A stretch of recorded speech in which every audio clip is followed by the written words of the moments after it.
The moment the grand hall fell silent, it felt as though the air itself was holding its breath.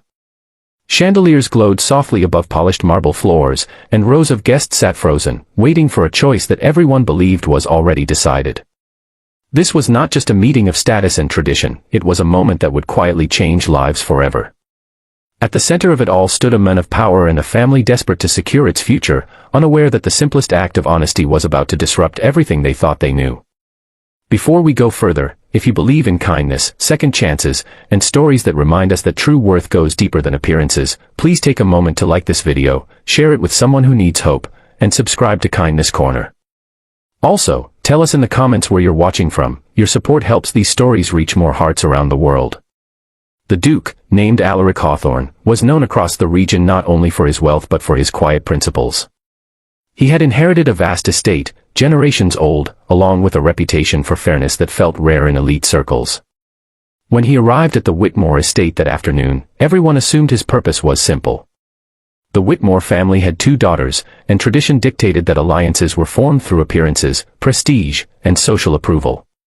The elder daughter, Celine Whitmore, was admired everywhere she went, her beauty praised, her confidence celebrated, her presence always noticed.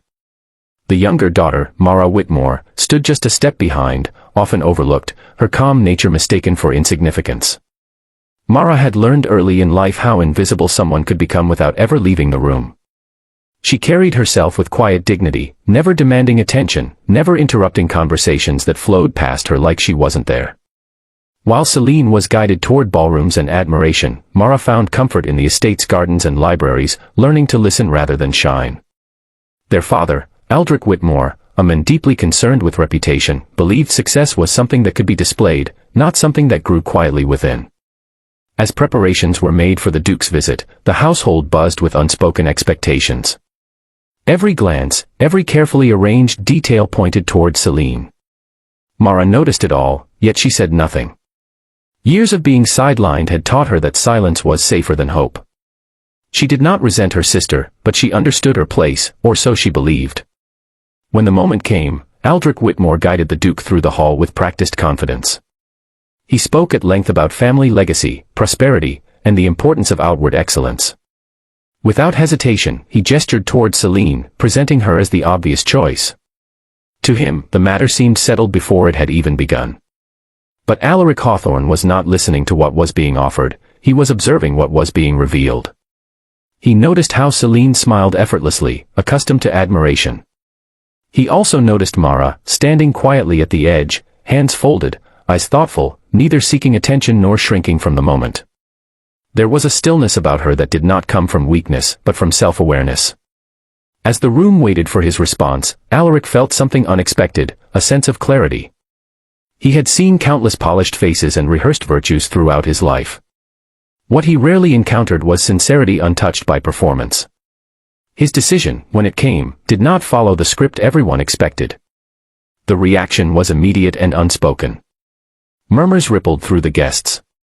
Aldrich Whitmore's confidence faltered, his carefully crafted plan cracking in plain sight. Celine remained composed, but surprise flickered briefly across her face. Mara, meanwhile, felt time slow. She was not prepared for attention, least of all this kind. Her heart raced, not from excitement, but from disbelief. In the days that followed, the estate buzzed with speculation. Why would a duke choose the daughter no one praised? Why turn away from perfection as others defined it? Some whispered theories, others doubted the decision entirely. Mara felt the weight of judgment pressing on her from all sides, yet something within her remained steady. For the first time, she was not being chosen despite who she was, but because of it. As arrangements were discussed and plans formed, Alaric took time to know Mara beyond appearances. He learned of her love for learning, her compassion for those who worked quietly behind grand walls, and her belief that dignity was not something granted by status. Mara, in turn, saw men who valued depth over display, whose authority came from responsibility rather than pride. Not everything was easy.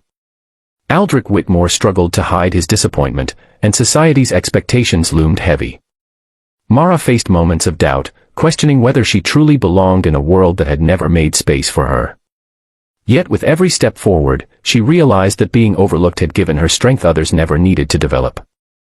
Slowly, perspectives began to shift. Staff members who had long noticed Mara's kindness felt seen through her eyes. Guests who once dismissed her found themselves surprised by her insight and grace. Even Celine, accustomed to admiration, came to understand that worth was not a competition, but a spectrum. Mara's journey was not about becoming someone else. It was about allowing herself to be visible without changing who she was. She learned that rejection had never defined her, it had prepared her. And Alaric, in choosing her, had not rescued her, he had recognized her. As the seasons changed and the story spread, the tale became less about a duke's unexpected choice and more about the quiet power of authenticity. People spoke of how true value often stands silently, waiting for someone willing to see beyond the obvious. If this story is touching your heart, please pause for a moment and engage with it, like the video, share your thoughts, and let us know if you believe kindness can change destinies. Near the end of the celebration that marked their union, Mara looked around not with triumph, but with gratitude. She had not been chosen because she fit an image, but because she embodied something real. And that realization, more than any title or recognition, was her greatest reward. Before this story ends, we have one special request. Please comment the word "seen" if you believe that quiet hearts deserve recognition too. Because sometimes, the most powerful choice is not the one everyone expects, but the one that finally sees the person who was always there.